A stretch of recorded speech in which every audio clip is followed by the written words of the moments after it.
parler de ce sujet, je vais d'abord inviter Mathieu Servetti à parler, responsable marketing professionnel pour Google France.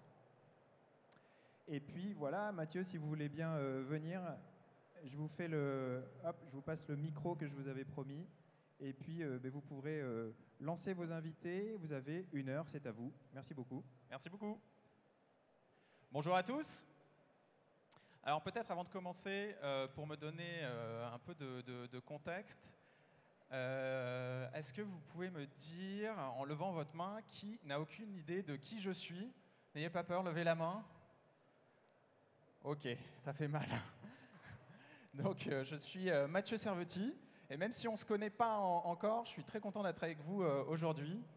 Comme on m'a introduit, je suis responsable marketing B2B, donc pour les professionnels chez Google France. Et je suis en charge, avec mon équipe, d'accélérer et d'accompagner la transformation digitale pour les entreprises françaises. Alors la transformation digitale, ça tombe bien puisque c'est notre sujet aujourd'hui. Il va y avoir 3 temps forts dans cette présentation. Une première partie où on va rentrer justement sur le terme de transformation digitale. Qu'est-ce qui se cache derrière cette transformation digitale? Un deuxième temps fort pendant lequel on va parler des ruptures, et là on va être un peu plus dans le cœur du sujet avec le e-commerce, le commerce, toutes les problématiques retail, et donc on va se focaliser sur les 3 ruptures. Et enfin, troisième temps fort, on va parler d'innovation, puisqu'on est chez Google, donc je vous réserve quelques surprises pour cette dernière partie. Alors, sans plus tarder, je demande à Jérôme Collin, qui est consultant en stratégie chez Roland Berger, de venir sur scène pour m'accompagner. On peut l'applaudir. Bonjour.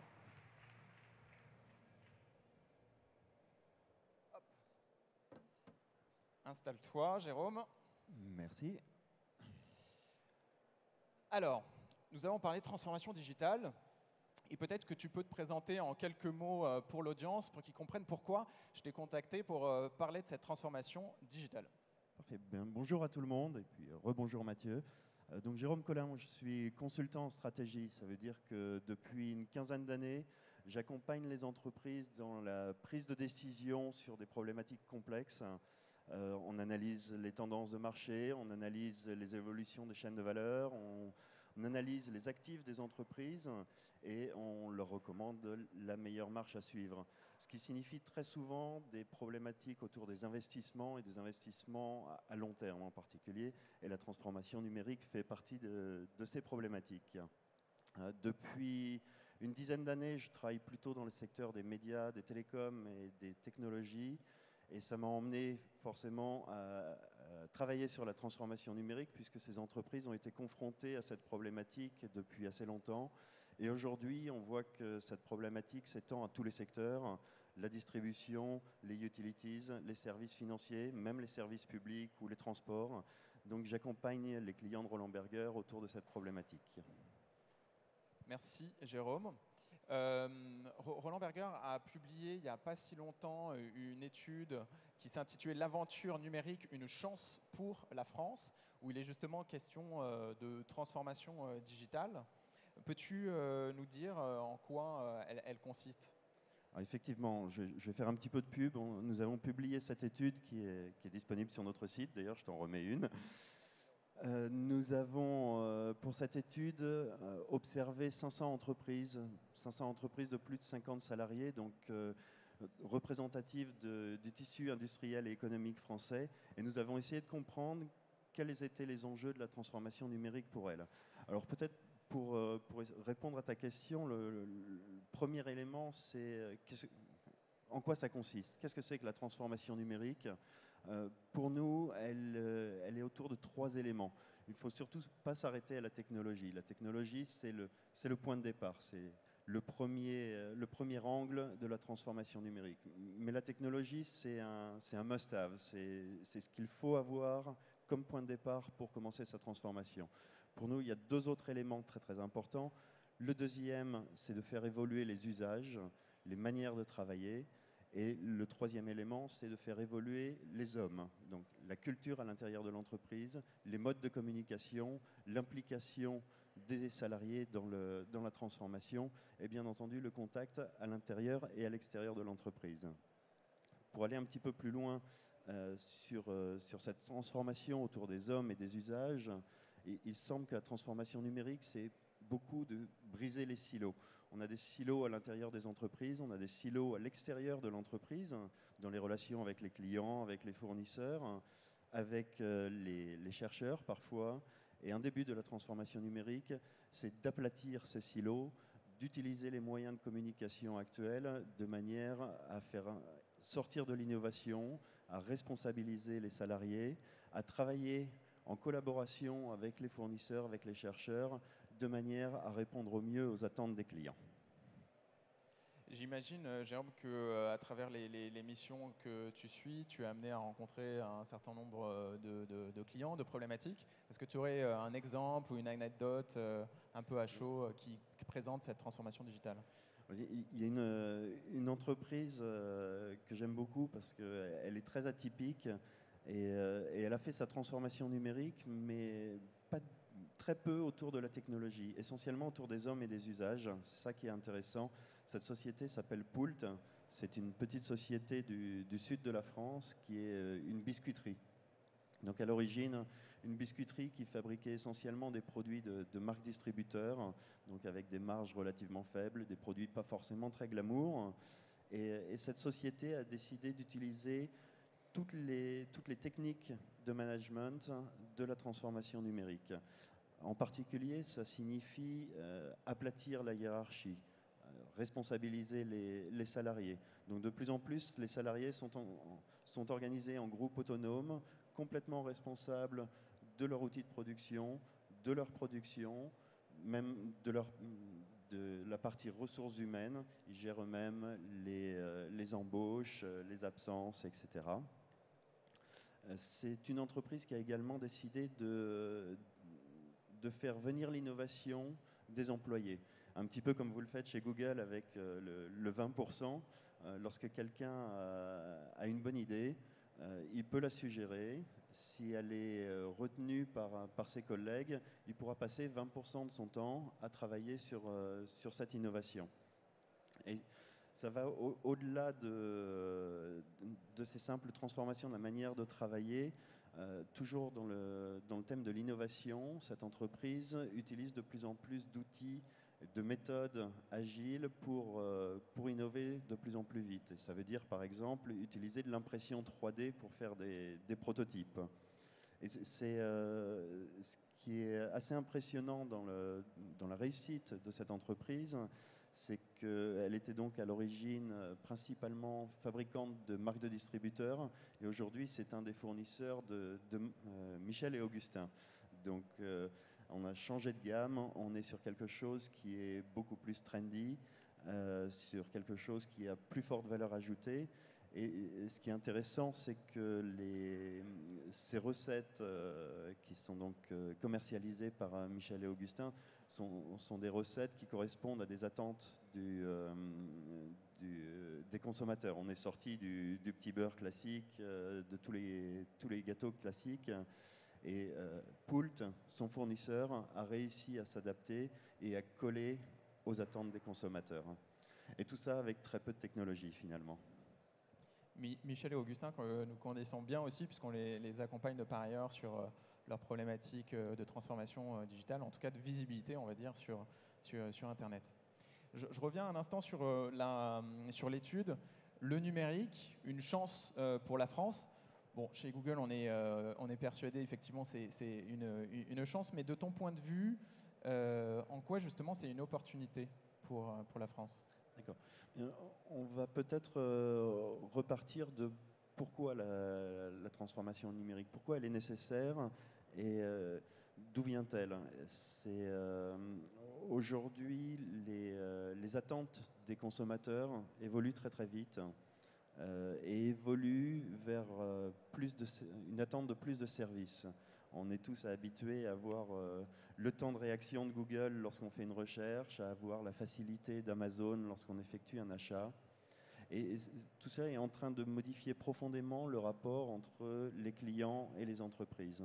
Donc les entreprises ont besoin de s'adapter pour pouvoir suivre au plus près les attentes de leurs clients. Alors ça représente un investissement, c'est un coût, c'est un changement profond pour l'entreprise, mais c'est effectivement une opportunité, puisque au-delà du coût initial, de l'investissement initial nécessaire pour faire cette transformation, pour se rapprocher du client, pour adapter les outils, adapter les modes de travail, une fois cet investissement fait, le coût marginal d'un client supplémentaire est très très faible. Donc il y a un potentiel de croissance qui est important pour ces entreprises.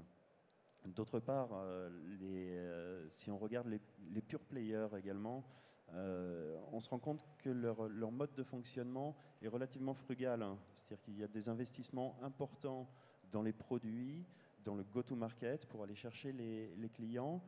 Et pour le bien-être des salariés, j'y reviendrai dans un instant, mais les dépenses ne sont pas excessives parce que de la même manière que les outils numériques permettent d'aller chercher plus de clients pour un coût relativement faible, les outils numériques permettent de faire travailler l'entreprise avec des coûts réduits. Je pense en particulier à des outils qui commencent à apparaître. Je crois que Google a investi d'ailleurs en fait. Google Ventures, je ne sais pas si ça s'appelle encore comme ça, dans des outils RH qui permettent aux salariés de suivre toutes leurs informations RH, leurs congés, leurs retraites, etc., tout au long de leur vie, en utilisant un code et un outil qui est sur le web. Donc, opportunité de croissance, opportunité de faire cette croissance à un moindre coût. Et pour donner quelques détails, lorsque nous avons observé ces 500 entreprises françaises, nous avons pu constater que celles qui avaient une plus grande maturité numérique avaient beaucoup plus de croissance que les autres. C'est même très précisément les entreprises les plus mûres qui ont 6 fois plus de croissance que les entreprises les plus en retard. Et peut-être un dernier élément dans cette opportunité, parce qu'il est important également, c'est celui du bien-être professionnel des salariés. C'est un message qu'on n'a pas forcément l'habitude d'entendre, et c'est quelque chose qu'on a eu l'agréable surprise de découvrir en interrogeant ces 500 entreprises. Finalement, dans les entreprises les plus numériques, les salariés sont 1,5 fois plus heureux, plus satisfaits de leurs conditions professionnelles que dans les entreprises les plus en retard. Bon, je pense qu'on est convaincu de l'intérêt effectivement de travailler avec le digital. Maintenant, je pense que tu l'observes aussi bien que nous chez Google. On est au contact de clients et on voit qu'il y a un certain nombre de freins par rapport à cette transformation digitale. Quels sont ces freins selon toi ? Le premier, assez classiquement, ça va être les coûts. Alors, ce qu'il faut bien voir, c'est que,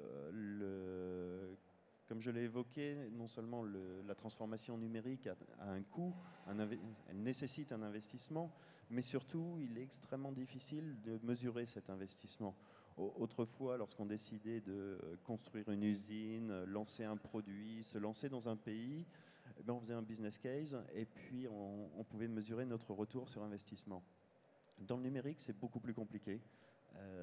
Il y a beaucoup plus d'incertitudes sur le retour sur investissement, ce qui est forcément difficile à vendre à un board. Mais par contre, le coût de ne pas faire, le risque de ne pas faire est extrêmement important.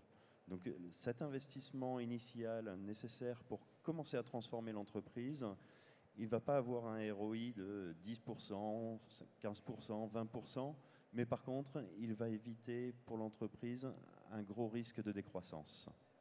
Donc, premier frein, le coût, et il a été observé dans un très très grand nombre d'entreprises. Deuxième frein, c'est la résistance au changement.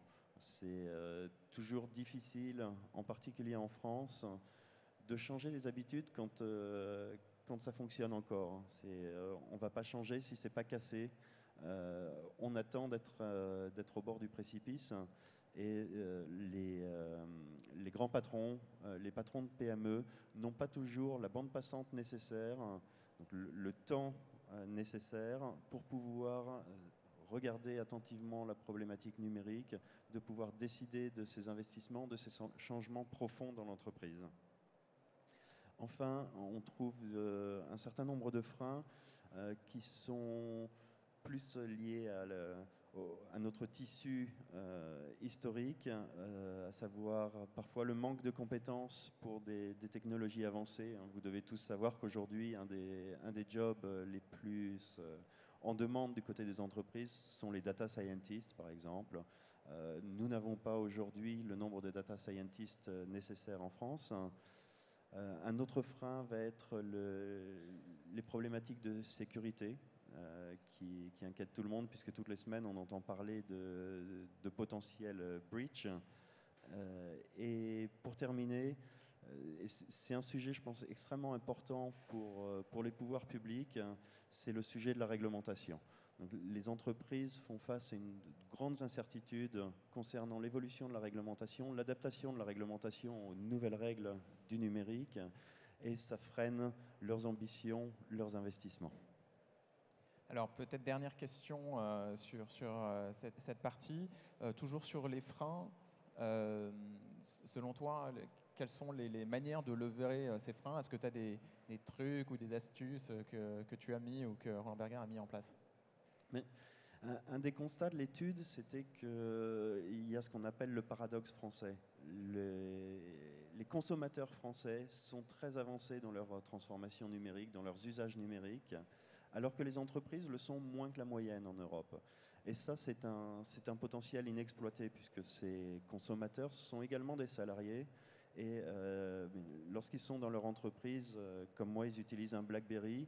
Et puis, oui, parfois, ils n'ont même pas d'accès à un ordinateur. Et puis, ils rentrent chez eux, ils utilisent leur tablette pour faire leurs courses. Donc, c'est un potentiel qui est complètement inexploité aujourd'hui par les entreprises. Du coup, pour que les entreprises puissent accélérer, puissent bénéficier du numérique, nous pensons qu'il faut s'appuyer sur 3 fonctions en particulier. La première, en relation à ce que je viens de dire, ce sont les RH. Ce sont elles, les ressources humaines, qui peuvent accompagner cette transformation profonde, accompagner les salariés dans l'adoption de nouveaux usages. Deuxième fonction très importante, c'est la DSI. La DSI qui, depuis très très longtemps, a plutôt été gardien du temple, gardien de la sécurité, des logiciels de l'entreprise, et qui aujourd'hui doit s'ouvrir de plus en plus pour fournir de nouveaux modes de travail, de nouveaux softwares, l'usage du cloud, des nouveaux devices parfois, et même au-delà de ça, dans l'interaction avec les concurrents, avec les collaborateurs, avec les clients, l'utilisation d'API. Et enfin, la dernière fonction qui nous semble extrêmement importante, c'est le marketing, puisque c'est lui qui est le plus au contact du client final, donc le plus proche des demandes qui vont générer la transformation, et puis également souvent la fonction qui est déjà la plus affûtée, je dirais, dans sa transformation numérique. Donc tout ça porté par un message très fort du top management. Jérôme, merci beaucoup pour ces réponses à ces questions. Merci Mathieu, merci.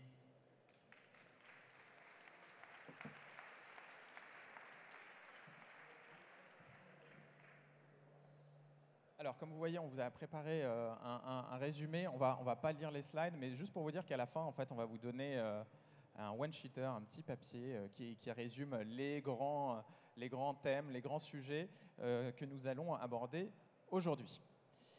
Alors, pour continuer, comme je vous l'ai promis, le clicker ne marche pas. Comme je vous l'ai promis, on va parler des ruptures.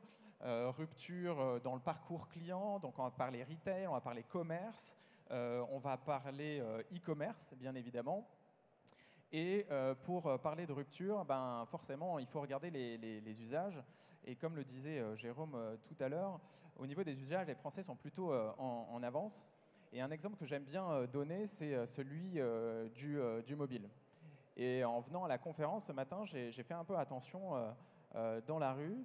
Et vous pourrez regarder peut-être en sortant de la conférence ou dans les semaines qui viennent, si vous prenez la voiture, tous les passagers sont sur leur téléphone mobile. Ils sont tous comme ça. Alors on peut se poser la question, notamment pour l'affichage, les cartes par 3, du retour sur investissement de ces affichages à une heure où les utilisateurs justement sont sur leur téléphone mobile. En fait, la prochaine fois que vous prendrez la voiture, vous regarderez les automobilistes aussi.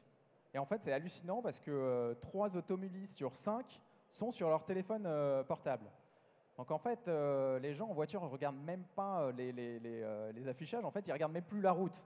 Donc ça pose un vrai problème. Donc pour parler de ces 3 ruptures, j'invite Jean-Marc Bovine à venir sur scène, analyste chez Google.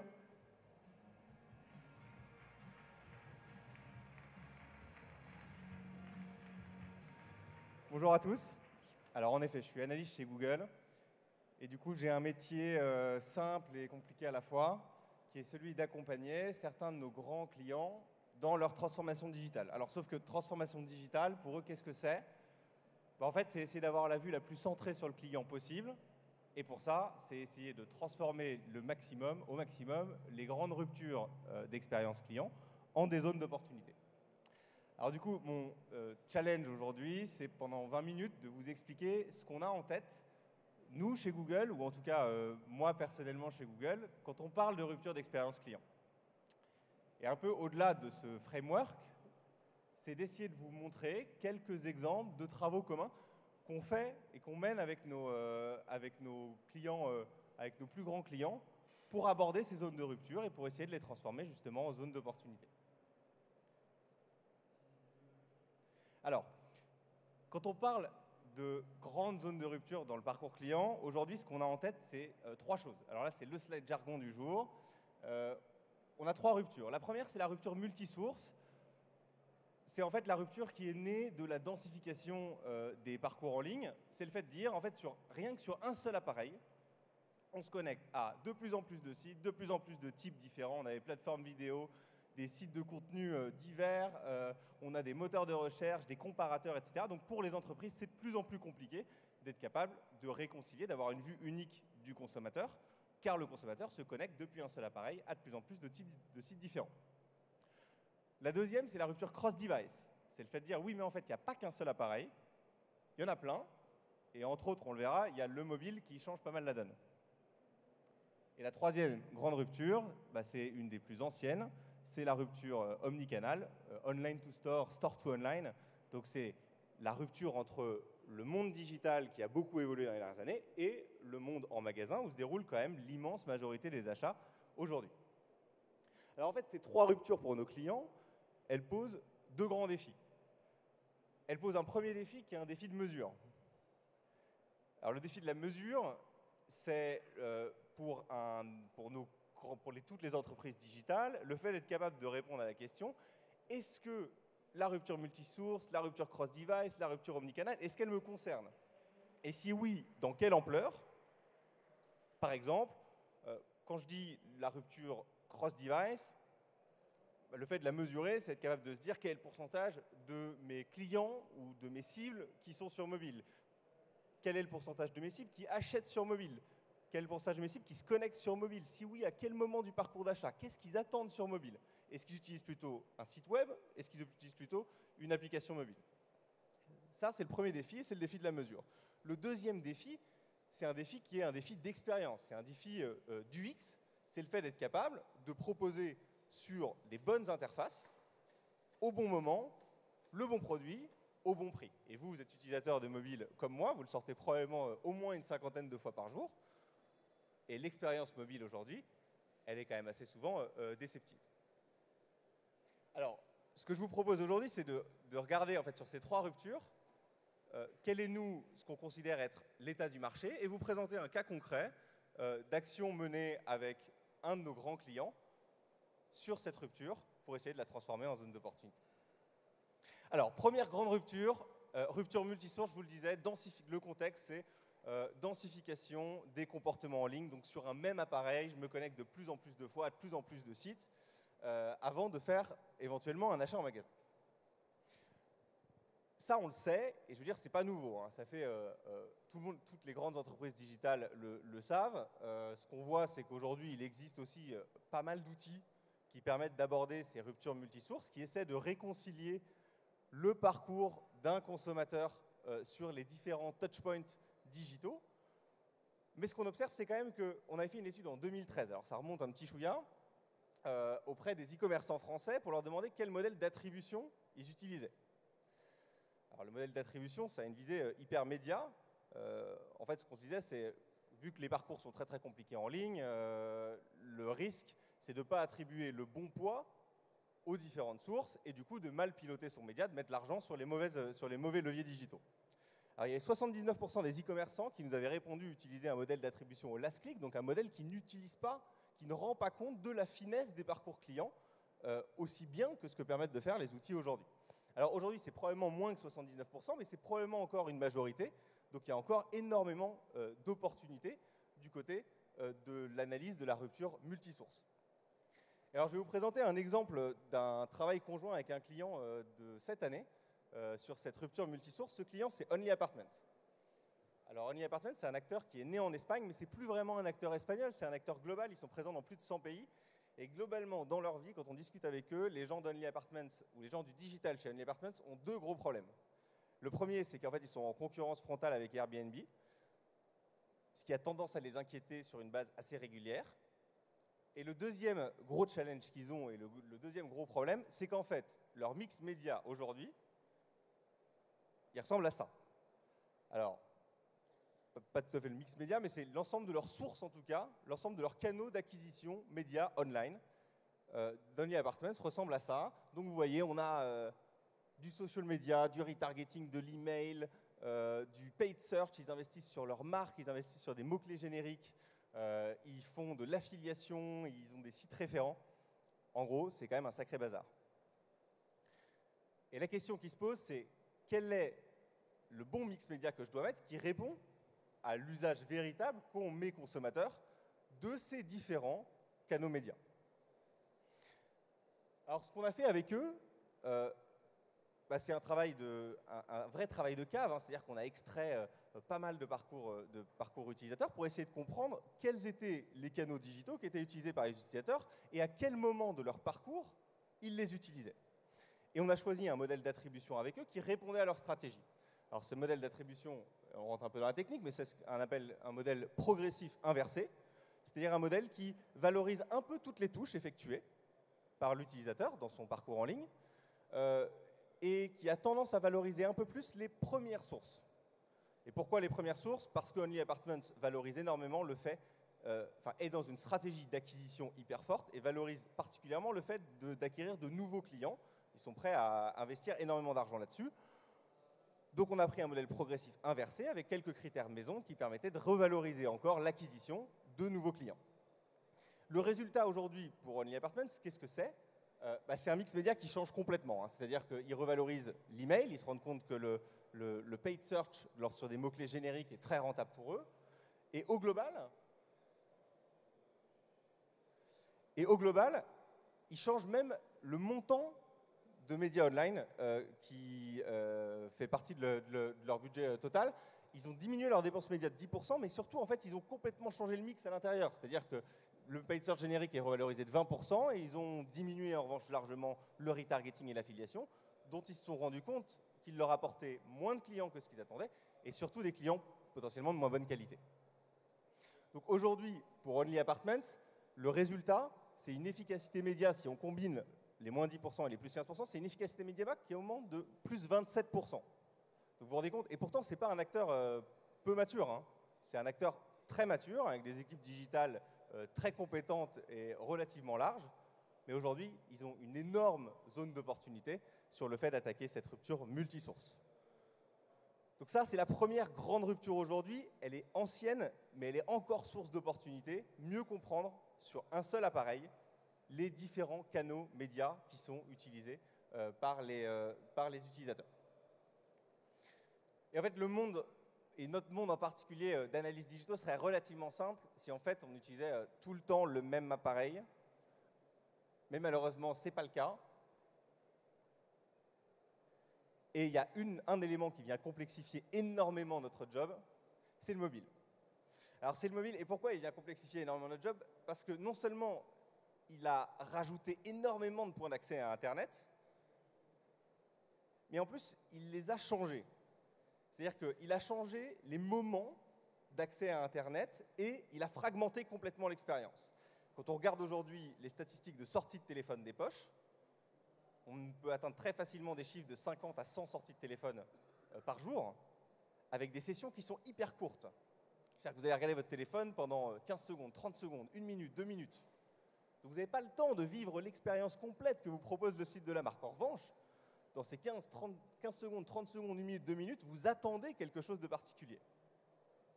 Donc le mobile a complètement changé la façon dont nous, en tant que consommateurs, on appréhende l'Internet. Et il a aussi beaucoup complexifié la structure de la mesure, puisqu'aujourd'hui, le monde mobile est séparé entre mobile web et mobile apps, avec des structures techniques complètement différentes, qui ne se parlent pas forcément. Donc ça a beaucoup complexifié le rôle des entreprises, les possibilités des entreprises digitales. Mais c'est là également une zone d'opportunité. Alors, le contexte, c'est qu'en effet, on voit que le mobile a complètement pris le pouvoir. On a publié un article sur le blog AdWords en mai de cette année qui expliquait que dans 10 pays, dont les États-Unis et le Japon, aujourd'hui, on avait plus de requêtes sur Google en provenance du mobile, enfin effectuées sur mobile, que sur ordinateur. Ce qui était complètement impensable il y a 5 ou 10 ans, quand Google était déjà un moteur de recherche référent. Donc, le mobile a pris le pouvoir et on est dans une situation un peu particulière aujourd'hui où, en fait, globalement, tout le monde le sait, mais le marché se gratte la tête et se dit aujourd'hui, quelle est la bonne expérience que je dois fournir à mes utilisateurs et comment est-ce que je mesure justement le véritable impact du mobile sur mon business. Alors, ce qu'on voulait vous montrer, c'était un petit cas effectué cette année avec La Redoute. La Redoute qui a des énormes problématiques mobiles. Vous imaginez, La Redoute, c'est 7,3 millions de visiteurs par mois sur leur site internet, donc ça représente quand même un volume assez conséquent. Et puis La Redoute, c'est plus du tout l'entreprise catalogue qu'on a pu connaître, même moi, dans mon enfance. C'est 85% du chiffre d'affaires effectué en ligne aujourd'hui, La Redoute. Donc énorme problématique d'analyse cross-device, et ils se posent des questions, ils se disent, bah, en fait, c'est quoi le véritable impact du mobile dans mon business? J'ai essayé de les récapituler, les questions qui se posaient aujourd'hui sur le mobile, parce qu'elles me semblent intéressantes du point de vue d'un retailer. Je pense qu'aujourd'hui, un retailer en ligne, c'est à peu près les 3 grandes questions qui va se poser sur le mobile. La première, c'est de se dire, mes utilisateurs, ils utilisent le mobile pas mal en début des parcours d'achat. Or moi, quand je compte mes conversions, mes achats, je les compte en fonction de la dernière session, celle au cours de laquelle a eu lieu l'achat. Donc le mobile, il est intervenu un peu plus tôt dans les parcours, mais j'ai tendance à le squeezer assez facilement. Ça, c'est la première chose. Donc la question, c'est, il y en a combien vraiment des conversions mobiles? La deuxième, c'est de dire, si le mobile, il intervient en amont des parcours d'achat, mais que ce n'est pas l'appareil que utilisent le plus mes consommateurs pour effectuer l'achat au final, la plupart de mes conversions mobiles, elles sont cross-device. Donc du coup, quelle est la valeur d'une vraie conversion mobile? Elle vaut combien en euros? Si les conversions, elles commencent sur mobile et qu'elles se terminent sur ordinateur. Comment est-ce que je redispatche la valeur entre l'ordinateur et le mobile? Puis la troisième grande question, c'est aussi une question de valorisation, c'est de dire, moi j'investis beaucoup sur mobile et j'investis en publicité pour que les gens viennent sur mon site mobile, achètent, ça me coûte cher. Mais ensuite, derrière, ce que j'observe, c'est que lorsqu'il y a un achat sur mobile, il y en a 4, 5, 6, 7 qui sont effectués sur l'application mobile. Gratuitement, entre guillemets. Si c'est le cas, quelle est la part de la valeur générée sur l'application mobile que je dois réallouer à mon acquisition sur site mobile pour être le plus efficace possible dans ma gestion des investissements?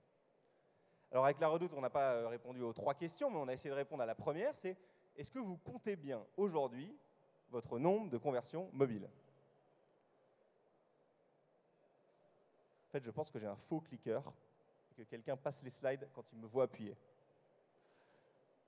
Alors, on a essayé de répondre à ça avec La Redoute en mettant en place un système, ils utilisent Google Analytics, donc un outil de suivi des visiteurs en ligne, et ils ont mis en place une fonctionnalité qui s'appelle User ID qui leur permettait d'essayer de réconcilier pour un certain nombre de visites et un certain nombre de visiteurs, les visites effectuées sur tablette, sur ordinateur et sur mobile. Simplement être capable de dire c'est la même personne qui est sur ordinateur, sur tablette et sur mobile. Alors, ce que on a réussi à, et La Redoute surtout, qui a mené ce travail de réconciliation, a réussi à mener ça en début d'année et à tirer des conclusions assez intéressantes sur le nombre de conversions qui pouvaient vraiment être attribuées au mobile. Alors, on ne peut pas partager des chiffres en valeur absolue, mais en revanche, ce qu'on peut vous dire, c'est que ce qu'ils ont observé, c'est que quand ils regardaient un peu plus finement les parcours de leurs utilisateurs, là où ils étaient tentés de compter 100 conversions pour le mobile, en fait, ils s'aperçoivent qu'ils doivent plutôt en compter entre 106 et 110. Alors, ça fait 6-10%. Ça peut sembler pas énorme, mais en fait, quand vous avez le volume de La Redoute, c'est énorme. Et quand vous avez le volume des investissements de La Redoute, c'est énorme également. Ce que ça les a amenés à comprendre, c'est en fait simplement à mesurer, c'est que l'intuition qu'ils avaient sur la mesure de la performance de leur mobile, elle était assez juste. C'est-à-dire, aujourd'hui, ils ont une vision un peu, en tout cas hier, ils avaient une vision un petit peu tronquée de la véritable performance du mobile. À eux de mettre en place des grands chantiers de mesure qui leur permettront de comprendre quel est le véritable nombre de conversions mobiles et combien elles valent dans une logique cross-device. Alors ça, c'est un bout du chantier sur le mobile.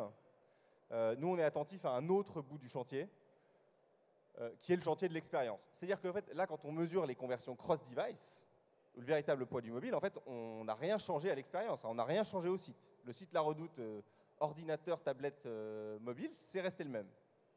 Alors qu'aujourd'hui, il y a énormément de choses à faire du côté de l'expérience. Sur la plupart des retailers, les sites ont été pensés pour un usage sur ordinateur, là où l'usage primaire, de plus en plus, va devenir un usage mobile.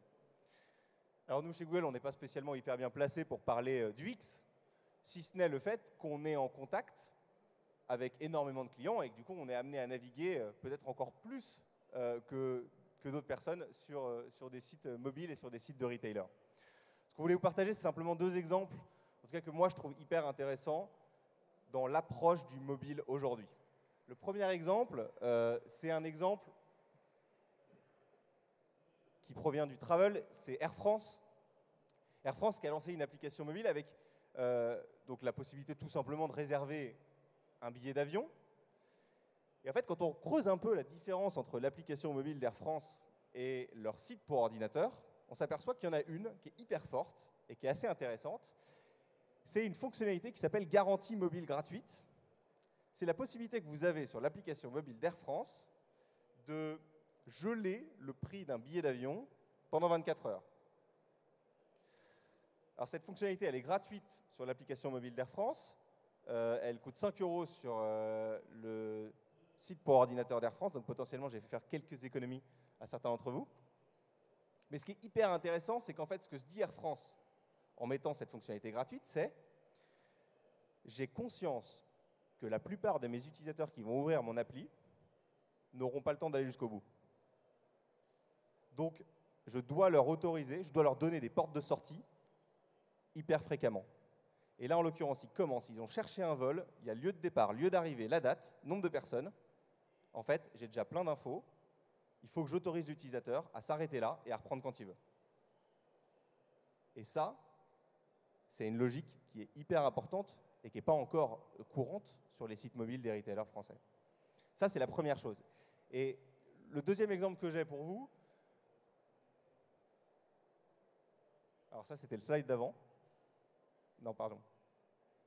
Alors, deux précédemment. 1, 2. Parfait. Le deuxième exemple que j'ai pour vous, c'est un exemple qui vient de la banque, et c'est l'exemple d'Hello Bank. Alors, je ne sais pas si vous avez tous testé une ouverture de compte sur Hello Bank, mais ça vaut le coup. Parce qu'Hello Bank, c'est un peu des héros quand même.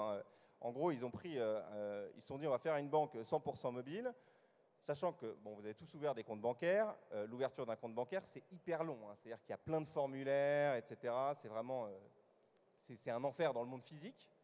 Et le formulaire, on sait que c'est une des plus grosses zones de déperdition en ligne. Et Hello Bank, ils se sont dit, c'est pas grave, nous, on va faire un business où en fait, on va d'abord demander aux gens, avant de pouvoir utiliser notre service, de remplir des tonnes de formulaires. Et pour autant, ils performent pas mal.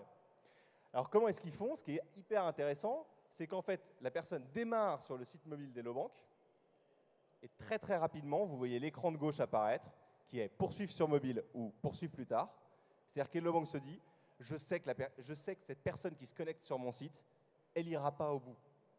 Elle n'a pas les 25 minutes devant elle qui lui permettent de finir mon process. En revanche, ce que je veux, c'est garder l'intention que cette personne avait d'ouvrir un compte bancaire et l'autoriser à reprendre le parcours depuis ordinateur ou depuis mobile. Donc, si vous cliquez sur « Poursuivre plus tard », on vous envoie un email.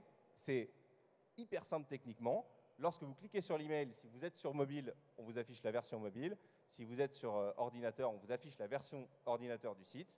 Et vous pouvez continuer comme vous le voulez et faire du stop and go de façon hyper simple.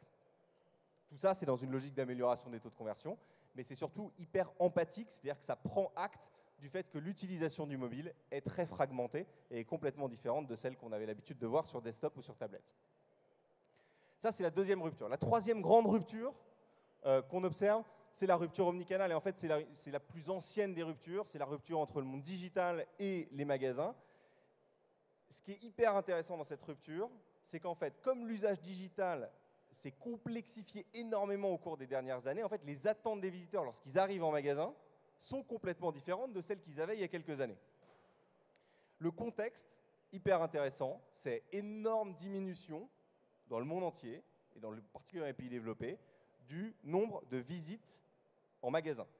Quand on regarde entre 2010 et 2013, il y avait 38 milliards de visites en magasin, on est passé à 17. Donc c'est-à-dire qu'il y a 2 fois moins en 2013 de visites en magasin qu'en 2010. Et on peut supposer que la tendance a continué en 2014-2015. Dans le même temps, les visites en magasin, la valeur de ces visites, elle a augmenté de 9%. Concrètement, ça veut dire qu'en 3 ans, le nombre de visites a complètement diminué, mais en revanche, la valeur d'une visite en magasin, d'une personne qui rentre en magasin, a été multipliée par 2,5. Donc pour les réseaux de distribution physique, c'est à la fois un drame parce qu'ils ont moins de passages, et à la fois une énorme opportunité parce que quand quelqu'un rentre dans le point de vente, là, potentiellement, il vaut beaucoup, beaucoup, beaucoup plus cher qu'avant.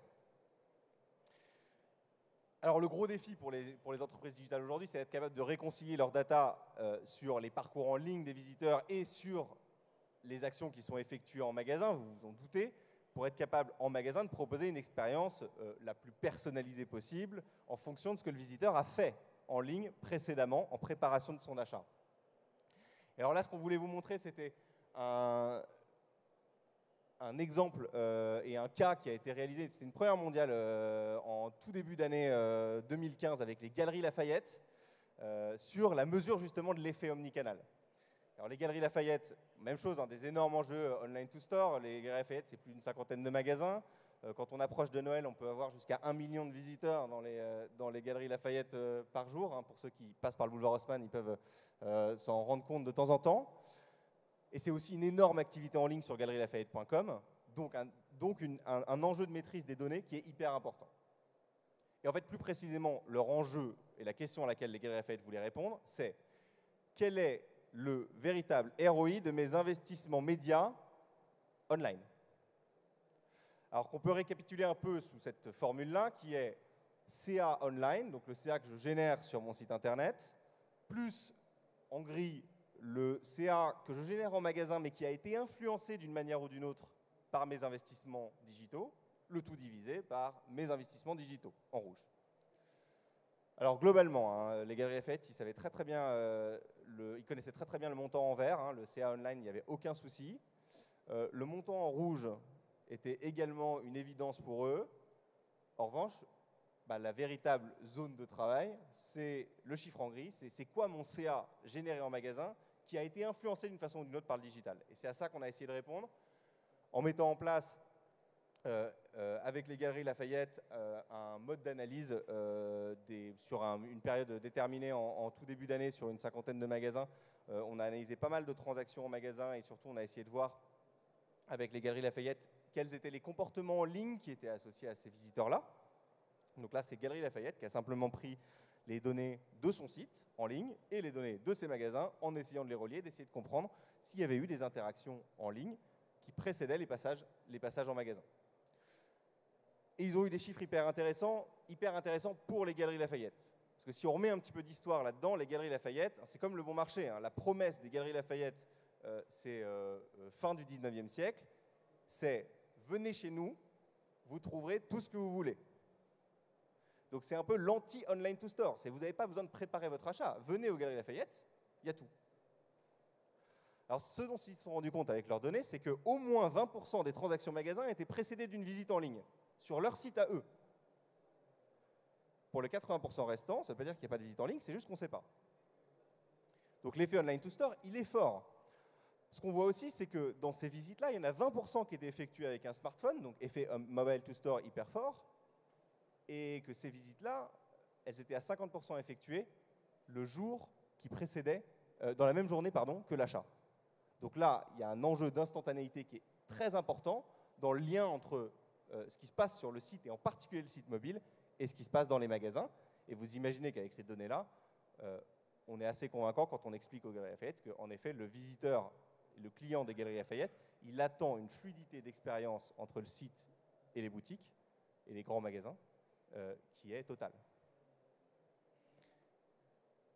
Je vous parlais du ROI tout à l'heure. Ce qu'on a observé et ce qu'on peut en tout cas vous communiquer là, c'est que quand ils recalculent le ROI en intégrant le chiffre d'affaires des magasins, donc la partie grise de tout à l'heure, le CA en magasin influencé par le digital, en fait, ils se rendent compte que leurs investissements digitaux sont 2,4 fois plus rentables que ce qu'ils calculaient précédemment. Donc l'enjeu, il est monstrueux.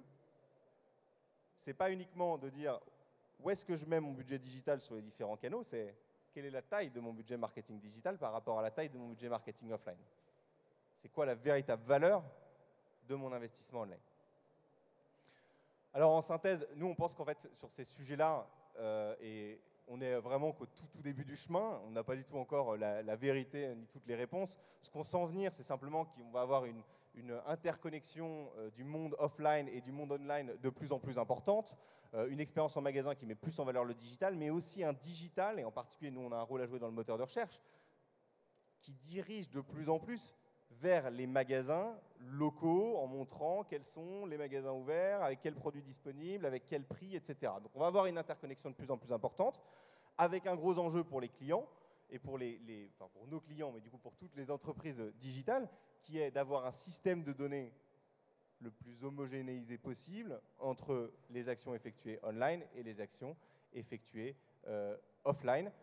Facile à dire, très compliqué à faire. C'est des projets de plusieurs années et qui sont très complexes et dans lesquels nous, on essaie également d'accompagner nos clients. Alors, je vous remercie pour votre attention. Donc, je vous rappelle trois grandes ruptures qu'on essayait d'illustrer. Rupture multisource, rupture cross-device, rupture omnicanal. Vous verrez, Mathieu a évoqué tout à l'heure le one-sheeter qui vous sera distribué à la fin. On vous récapitule les 3 grands chiffres qui ont été partagés ici sur des cas clients. Donc, Only Apartments, La Redoute et Galeries Lafayette. Vous les retrouverez dans le one-sheeter qui vous sera distribué à la fin. Voilà, merci beaucoup de votre attention.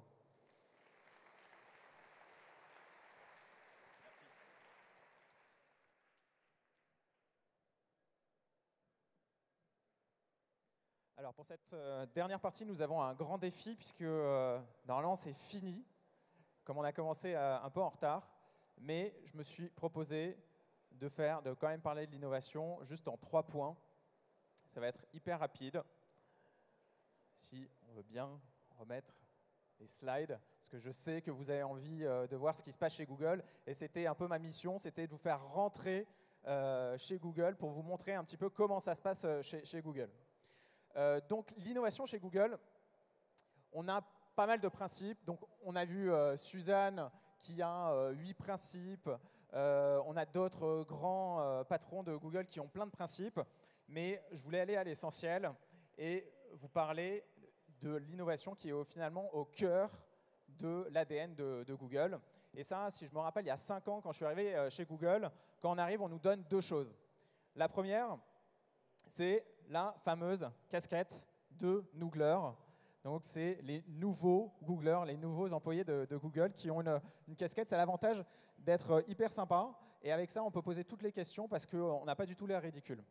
Et la deuxième, c'est ce que vous voyez à l'écran, c'est les grands principes de l'innovation chez Google, où on nous dit pensez grand, amusez-vous pendant que vous travaillez, collaborez.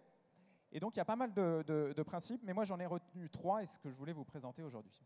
Les 3 principes sont les suivants. 1, concentrez-vous sur l'utilisateur.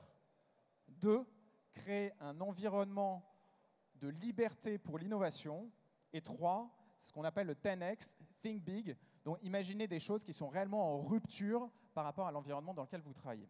Je vais vous prendre un exemple pour chacun pour illustrer l'innovation chez Google. Donc un centré sur l'utilisateur. Donc quand les ingénieurs pensent au problème de la recherche, chez Google, ils ne pensent pas à comment indexer 10 000 ou 100 000 sites supplémentaires. Ils pensent à des questions comme vous avez à l'écran. Si les utilisateurs ne peuvent pas épeler, bah, c'est notre responsabilité. S'ils ne peuvent pas écrire, c'est notre responsabilité. S'ils ne parlent pas la langue, c'est la responsabilité de Google. Donc c'est le type de problématique que les ingénieurs se posent et il en sort des produits, par exemple, comme OK Google. Je ne sais pas si certains d'entre vous l'ont utilisé. Moi, je l'utilise pas mal. Vous pouvez directement poser les questions sur votre téléphone mobile. OK Google, où se passe le salon du e-commerce à Paris? Hop, et on vous donne instantanément la recherche. Donc, c'est le type de problème que les ingénieurs se posent. Android One et Cardboard, je vous le passe puisqu'on est un peu short. Le deuxième grand principe, c'est l'environnement de travail. Alors, chez Google, Jérôme en parlait tout à l'heure, on a la fameuse règle des 80%, 20%. 80%, c'est notre activité sur ce qu'on appelle le core business et ce qui est attendu de nous. Et 20%, c'est des projets annexes. On travaille sur ce que l'on veut, bien sûr en rapport quand même avec notre environnement de travail, mais on travaille sur ce que l'on veut. Ce que vous avez à l'écran, là, c'est une séance, c'est une vraie photo hein, qui est à Mountain View. Le vendredi, les ingénieurs, ils s'assoivent et ils prennent une bière et ils discutent des projets en rupture par rapport à ce qu'ils font. Ils mettent leur nom et ils disent « Ok, bon, bah, toi, tu vas gérer tel projet, toi, tu vas gérer tel projet. » Et ils travaillent par trimestre sur ces projets. Et c'est ce qui permet d'avoir des projets un peu sympas. L'un d'entre eux, c'est Google Now. Je ne sais pas si vous avez vu sur votre téléphone mobile. Maintenant, avant même que vous demandiez quoi que ce soit, on vous dit « Ah, attention, tu as un rendez-vous dans 1h30. Il y a un petit peu de bouchon sur le périph'. Si j'étais toi, je partirais. » Voilà, c'est le type de projet qui sortent de ces fameux 20%. Donc, créer un univers de liberté autour de l'innovation. Et le troisième élément sur l'innovation, c'est le fameux 10X, Think Big, donc des éléments en rupture. L'exemple que j'ai choisi, il me tient un peu à cœur, puisque ma mère est graphiste, elle est dessinatrice, et donc on va parler du Cultural Institute. Donc le Cultural Institute, qu'est-ce que c'est? C'est la promesse de donner accès à l'art au plus grand nombre. Aujourd'hui, on a fait plus de 200 partenariats, enfin même beaucoup plus, parce que je dis 800 partenariats, 200 000 œuvres d'art qui ont été numérisées. Ça représente plus de 6 millions de vidéos, de photos, etc., qui ont été mis sur une plateforme, donc sur un site internet qu'on appelle le Cultural Institute. Et clairement, voilà, c'est des choses qui sont complètement en rupture. On ne s'est pas dit, bon, tiens, on va aller juste, entre guillemets, au musée du Louvre et numériser les œuvres du Louvre, mais on va faire des partenaires dans le monde entier pour pouvoir numériser ces œuvres. Et là, j'ai choisi l'exemple de Chagall, donc à l'Opéra Garnier. Et si vous voyez tout en haut, il y a cette fresque de Chagall. On a mis 2 ans pour faire le partenariat avec eux. Et ils nous ont dit, OK, on fait un partenariat. Par contre, il faut que vous numérisiez l'œuvre qui est au plafond. Elle est à 18 mètres de haut, hein, donc c'était quand même pas évident. Et en numérisant cette œuvre, on s'est aperçu, vous voyez dans l'angle sur le côté, vous avez un demi-croissant de lune rouge et il y a une petite tête bleue. Et en fait, ça, c'est la représentation du fils de Chagall. En fait, personne ne l'avait vu, à part la personne qui nettoyait le lustre une fois par an, mais personne n'avait vu en fait cet enfant. Et quand le fils de Chagall est venu chez Google à Paris, chez Google France, au moment de signer, on lui a montré ça en zoomant sur l'œuvre. C'était un moment un peu magique, puisqu'il avait entendu évidemment parler de l'histoire, mais il ne l'avait jamais vu en vrai. Et le Cultural Institute a permis de lui montrer où est-ce qu'il était sur la fresque. Voilà, c'était le dernier mot pour cette présentation de Google avec les 3 ruptures sur l'innovation. Merci beaucoup et bon après-midi.